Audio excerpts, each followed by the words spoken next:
All right, you guys, good morning and welcome back. You have tuned in to Sister's Heart, where we stream live on IntellectualRadio.com. Also, we go Facebook Live as well as iHeartRadio. I am your host, Kim, and I am live in the studio. It is a beautiful Sunday. You know what we do. We stream live here in the studio every Sunday at 10 o'clock. 10 o'clock, that's 10 o'clock Central Standard Time. I am again excited to be here. I'm your girl. I'm your friend. I'm your sister. I'm Kim. I'm Kim B. And listen, tell somebody I'm here for it all. I'm here for it all. It's a beautiful Sunday. Just like last week, I'm fired up.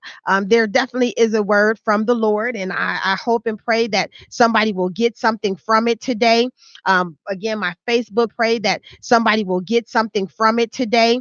Again, my Facebook friends and family, please share this, share it right now. As a matter of fact, don't even wait, because I assure you there is a word. There's a word for somebody, and somebody needs to hear this. Good morning, good morning, good morning.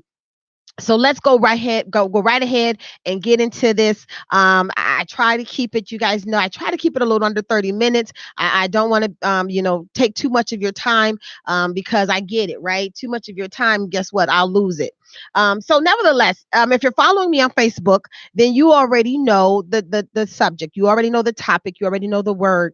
It's stay in the fire until. Stay in the fire until, right? And if you understand the process of a refiner's fire, there are several stages of a refiner's fire, and these stages, they're necessary to achieve the expected and the anticipated end, right? The result or the final product, what you're looking for. And while the process of the refiner's fire, tongue tied this morning, while the process of the refiner's fire, it's a slow, tedious process. It's a slow, tedious work. The end result, it's a beautiful thing. It's a thing of beauty, and what once didn't have value now is priceless. And once was nothing to look at is now what's considered beauty personified, right? So there's stages of the refiner's fire. Stages. Stage one is the breaking. The refiner breaks up the hardened rock or the material, and he's doing this because it actually makes it easier for the material or the rocks to burn when you break them.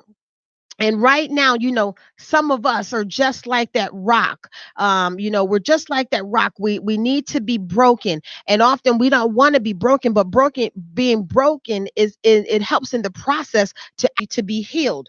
And when you break the rock, you're allowing it to make it that much more easier for those things that are hidden within that precious metal, to come out, to be revealed, and that's part of the process. That's stage one.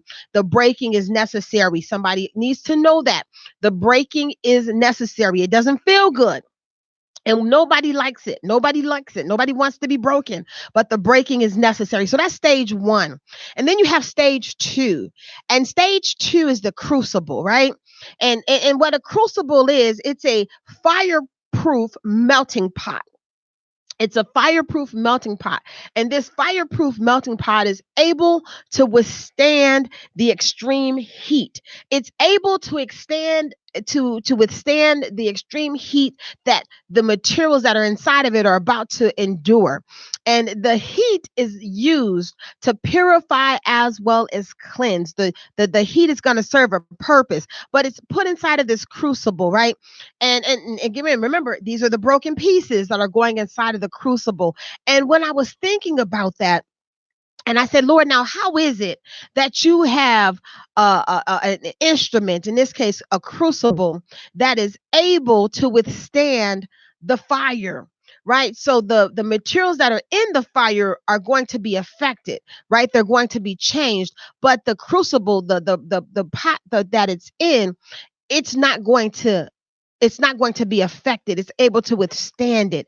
And so often, you guys, when I thought about Abraham, for example, God used the bush, right, to get Abraham's attention. The bush was on fire, literally. It was being consumed by the fire, but the bush itself was not overtaken by the fire, wasn't destroyed.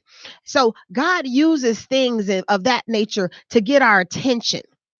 So it's not that he wants to destroy a thing, but he's using a thing to get our attention. Like this crucible, it's being used. It's going to be able to withstand the necessary heat that's about to be used to purify and to cleanse. And then we have stage three. Now, stage three is the dross, right? And the dross is the impurities. The dross is those things that are not that are not of God. It's those things that will rise to the surface once the heat once the heat hits it. It's those things that'll rise to the surface once the heat begins to cause it to separate from the material, from the gold or from the silver. The heat will cause it to separate.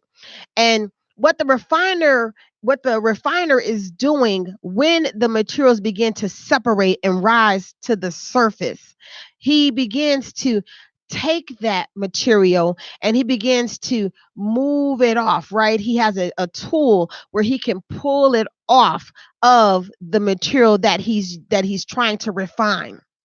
And the Bible tells us in Proverbs 25:4, it says, remove the dross from the silver, and a silversmith can produce a vessel, right? And that's what God is looking to do. He's looking to produce a vessel. He's looking to produce someone that is ready and willing to be used. However, you got to first go through the fire. So the dross, it represents what's inside of us. Our wrong attitudes, our wrong motives, our wrong minds, and our wrong hearts, right? David prayed the prayer, create in me a clean heart and renew the right spirit within me.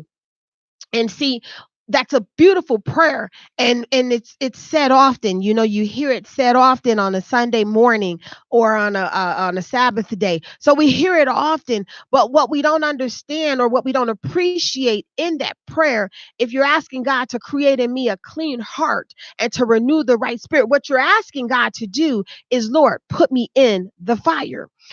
Because folks with attitudes will affect their altitude. We hear that, right? Folks with attitudes can affect their altitude. And so often we see the bad attitudes, right? I mean, just go to your job, go to the grocery store. People have bad attitudes. Some of them may have been in the fire and came out too soon, and they need to go back and get their attitude right. And again, so the dross is anything that's going to keep you from being all that God wants you to be. The dross is those things, as I said, it's those things that's just not of God. It's not Christ-like behavior, and it's not Christ-like attitudes, right? So that's stage three. And I'm going to spend a whole lot of time on stage three. And then we have stage four. And stage four in the process of the refiner's fire is where the refiner is just continually, he's removing the dross, he's removing the impurities, he's removing the stuff.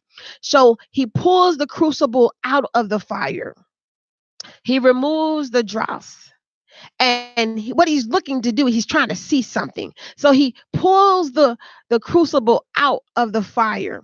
He removes the dross, and he's looking for something. And when he doesn't see it, he puts the crucible back in the fire. And then this is a process that goes on and on. And he does this again and again. And each time he pulls out the crucible and he removes the dross, if he doesn't see what it is that he's looking for, he turns the fire up and he puts the crucible back in the fire. And I know that there's some of us, that a lot of us, that can relate to this process. When it looks like you come out of one situation, you find yourself back in a situation. You know how they say, if it's not one thing, it's another. That's that process. That's that refiner's process, because the refiner is looking for something. So you're being pulled out and the dross is being removed. Because you know how it is when we start going through, we start acting right, right? We start acting better. We may go to church on Sunday. We may rededicate our lives back to God, right? And we may say that I'm never going to do that again, or we may find ourselves in a bad breakup, and I'm never going to do that again. We start saying all these things that we're just not going to do if God would just bring us out. And when you come out, can God at that point, right, at stage 4, can God at that point see what it is that he's looking for? So when that doesn't happen, the refiner puts the crucible back into the fire. He turns the heat up. And they say that this is done up to 7 times. This is done up to 7 times. And we know that 7 is the number of completion. So then we move on to stage 5. The refiner's moving through this process. He's looking for something. So in stage 5, it's the stage of the purification, right? And in this particular stage, the refiner is actually just being patient. He's being patient and he's being skillful. He's slowly and carefully removing the dross, right? He's removing the dross, and each time he does it, he's getting a cleaner and clearer surface. But he's doing this so slowly and so carefully and so patiently. He's being strategic in what he's doing, because God knows, and the refiner knows, and God knows that I'm not trying to ruin you. I'm not trying to destroy you. I want all of you. So I don't want to pull out those things that are good inside of you. I don't want to destroy those things that are good inside of you. So he's doing it patiently. And sometimes we don't want to wait on God's process. We think that it's taking too long. Lord, I've been in this storm for so long. I'll never forget. And those that some of my friends know that it was in 2015, and the Lord had led me to a fast, and it was a serious fast, you guys. When I say a serious fast, I'm not talking about the fast where you're telling folks and you're walking around here looking like you're going through. No, it was one of those fasts where it was very strategic, and I had to be very skillful, and I had to be very thoughtful in the process. And this went on. It was a 30-day fast, and I'm celebrating, right? Because I'm coming out of this fast, and I'm thanking God for it. And when I got to the 30th day, God told me to go back into the fast, right? Like, Lord, go back into the fast, and we coming up on Thanksgiving, and I'm gonna miss out on some good eating. And he sent me back into the fast, and I did it. I willfully went back into it, and because I'd be something good that was going to come out of it, right? And as I'm coming out of that fast, so now I'm in 50 days, right? And I'm excited that I'm coming out, because now I'm going to have the good food in December. And the Lord Almighty once again said, go back into the fast. And I'm like, Lord, now I did this for 60 days, and you got me going back in, and this is the holiday season. I'm about to miss out on some good eating. But I did it. Right, I did it, and I went back into the fast, and I did that for an additional 30 days. So now we're talking about a 90-day fast. And what I thought should have happened in this fast, right? Because I was believing God for some things. What I thought should have happened in this fast, like, surely the person's going to act better. Surely the person's going to see the God inside of me. Surely the person's going to treat me better. I was in a situation. I was in a marriage, and it wasn't a productive and fruitful marriage. And I thought, surely by now, I'm 90 days into this process, that things are going to get better. And what I didn't understand was the fast wasn't for them, but the fast was for me.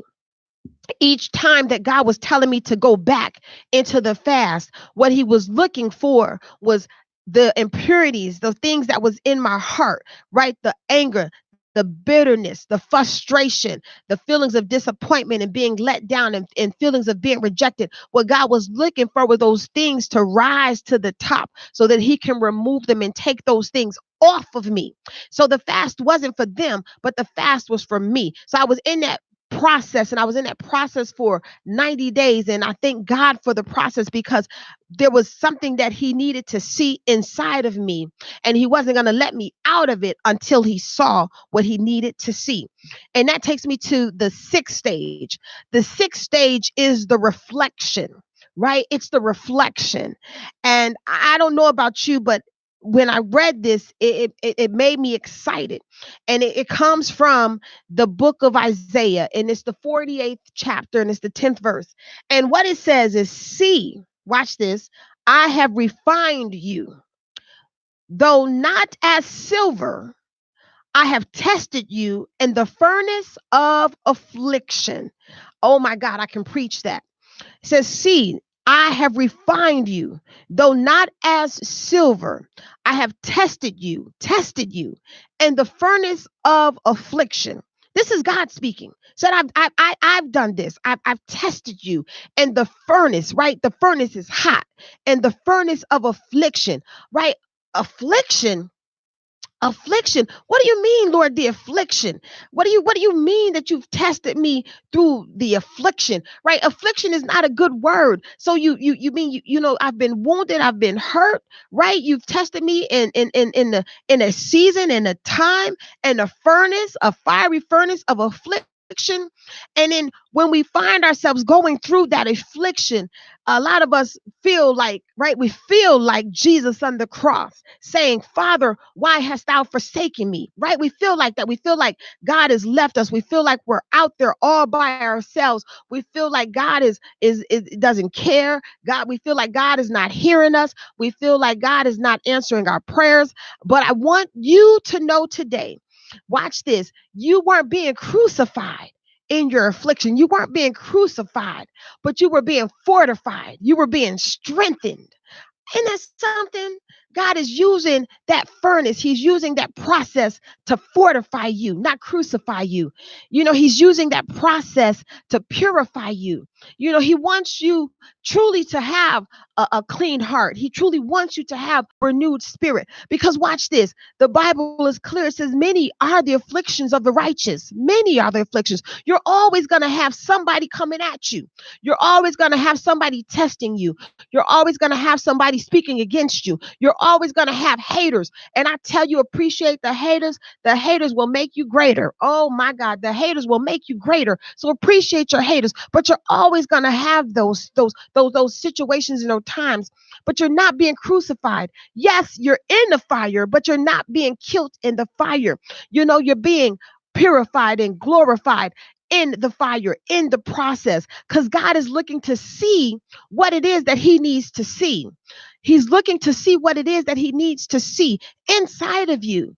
Inside of you. So that takes me to our thought today. Stay in the fire. Stay in the fire until you walk like him. Stay in the fire until you can talk like him, sound like Jesus. What are the words coming out of your mouth? Right? And I'm not going to say, nobody's perfect. Nobody is perfect. Nobody is perfect. Anyone that says that he is without sin, he calls God a lie. And God is not a man that he should lie. So stay in the fire until you can love like him. Do you really love, or is it fake? Is it fake and it's phony? People know when you're being fake and phony. Knows real. People know when you're being fake and phony. So have you stayed in the fire long enough to where your love has been perfected? Where your love is real. And I'm talking about some real love, because real love is felt. Oh my God, real love is felt. People often say real love is what you give.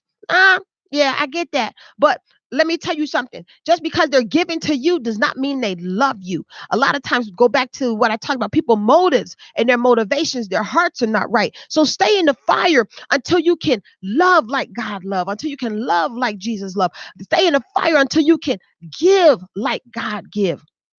Can you give your all? Can you give all that you have while you're in the middle of a struggle to someone who's struggling? Watch this. That's love. That's not a struggle.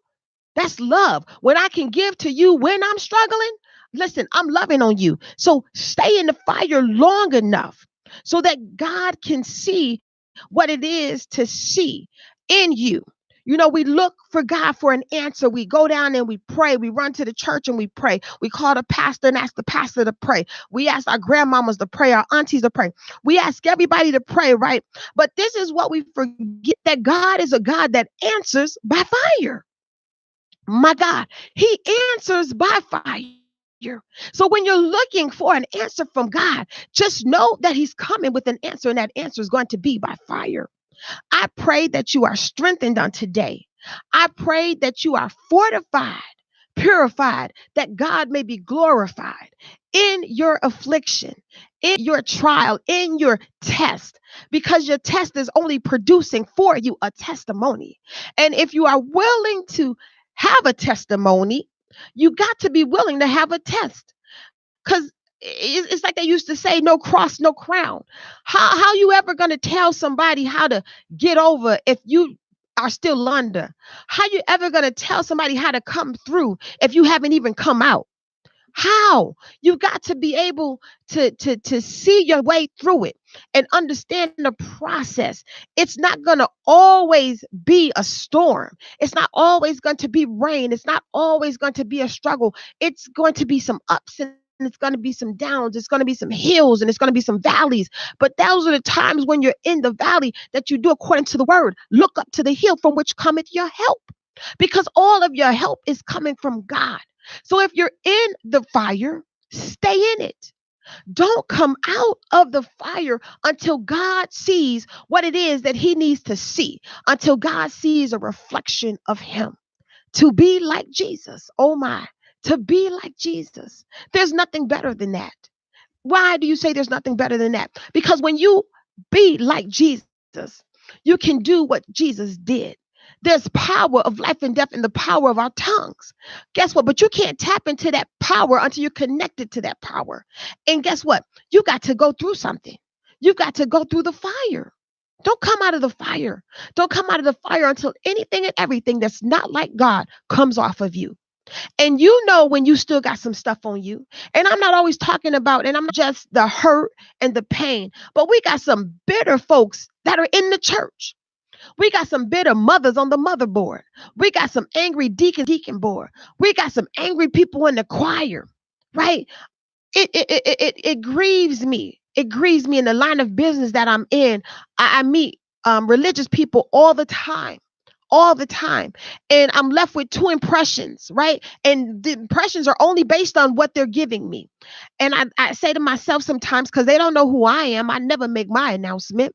And I say to myself, never will go to their church. Because maybe they ain't been in the fire long enough. Why are you so angry? Why are you so bitter? Why are you so hateful? Who are you trying to reach? Who are you trying to touch? Who are you trying to change? Who are you trying to influence? Watch this. I'm going to watch what you say. I'm going to watch. I'm going to watch as well as listen. The Bible tells us to watch as well as pray. I'm going to watch as well as listen to what it is that you're showing me. And a lot of times, you guys, we've come out of the fire too soon. We will cause our own delay. We cause our own delay. God wants you to be what He wants you to be. He wants you to get what He wants you to get. But you got to be willing to stay in the fire. So my prayer for you today is simple, that you stay in the fire, that you stay in the fire until you are fortified, until you are strengthened. When you can look in the face of a situation that's not necessarily looking like it's working out for you and truly say within your heart of hearts, right, that all things work together for the good of those that love God and are called according to His purpose. You can't love like God unless you've been with God, right? And you got to get in the fire. He did not abandon, right, the Hebrew boys when they were in the fire. He didn't abandon them. As a matter of fact, He was there with them. He was in there with them. God is in there with you. You are not alone. You are not forsaken. You are not cast down. You are not destroyed. Let nothing separate you. Let nothing separate you from the love of God. Nothing. And if that means getting in there by yourself, then get in there by yourself. Because I guarantee you, when you come out, You're going to come out as pure gold. So I pray again that you're strengthened, that you are fortified, that God may be glorified. Stay in the fire until. Stay in the fire until you look like him, until you walk like him, until you talk like him, until you give like him. And you know yourself, you know your level, you know where you're not. And if you're not there, guess what? Get back in the fire. And it's okay. Get back in the fire. Allow for him to break you. The breaking makes it that much easier. We don't even understand it. It makes it that much more easier. It makes it that much more easier for those things that are not of God to come off of us. I love you all. Listen, it's my time. This is Sister's Heart. I am your host. I'm your sister. I'm your friend. I'm your girl. I'm Kim B. I'm so excited about what God is doing. Listen, I got on my beautiful jewelry today. Thank you so much for blessing me, Tamara Reynolds. I love you. I love you with the love of God. I got on my beautiful ring by my girlfriend, beautiful ring here by my girlfriend, Kim Weaver. Thank you so much. You know, it is just so good, you guys, when God can show you through people his heart. It is such a blessing. I do not take that for granted, nor do I take it lightly. As I said last week, we've been doing this now for 3 years, and all I can say is to God be the glory. That's all I can say is to God be the glory. I love you all. I so look forward to being here with you all next week. I have a guest next week, right? We haven't had a guest in a while. I have a guest next week. We're going to be talking about depression. We're going to talk about the face of depression because it's real. It's real. Those of you that follow Sister's Heart know that at some point in my life, I was battling depression where I tried to commit suicide. And thank God that I was not successful.